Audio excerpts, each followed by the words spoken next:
how NXIVM's founder used patents to build his so-called sex cult. In April, an odd wrinkle complicated the already odd story of NXIVM, the executive success program in upstate New York that bills itself as a self-help consortium, but has telltale elements of cult and multi-level marketing schemes. The New York State Licensing Board charged Brandon Porter, an Albany-based doctor, for moral unfitness to practice medicine, negligence, gross incompetence, and more.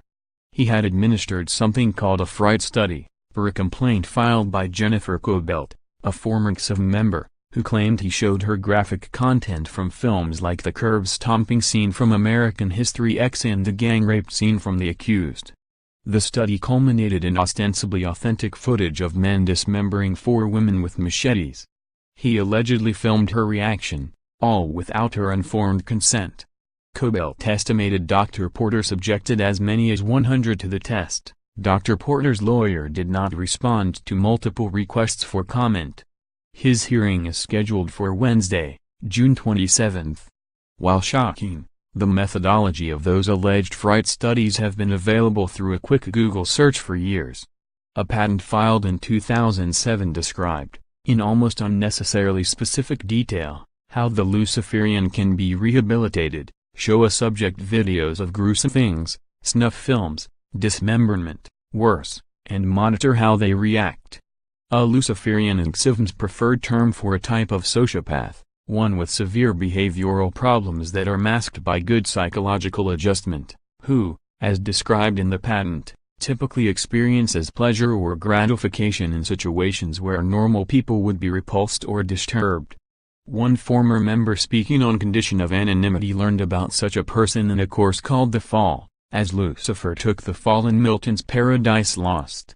She said they were meant to understand those who had left the organization as Luciferians, lost people for whom bad feels good, and good feels bad. The patent, officially titled Determination of Whether a Luciferian Can Be Rehabilitated, last amended in 2013, is still pending.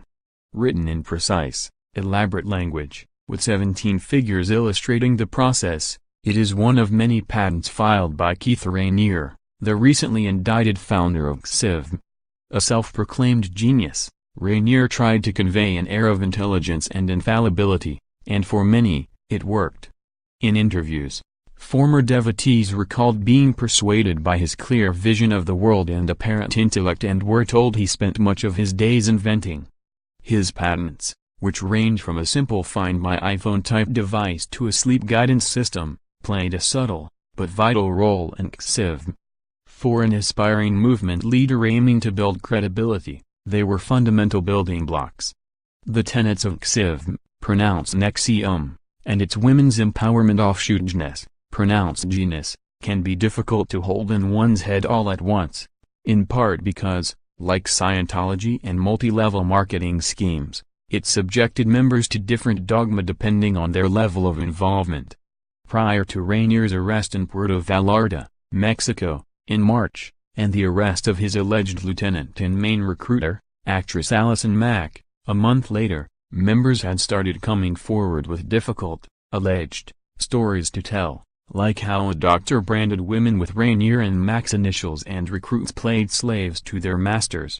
Raniere and Mack are both awaiting trial on sex trafficking charges, both have pleaded not guilty, and one of Raniere's lawyers, Paul Darrow-Nejian, told Vanity Fair, many independent, smart, curious adult women participated in a search for happiness, fulfillment, and meaning exercising the freedom of choice enjoyed by every United States citizen.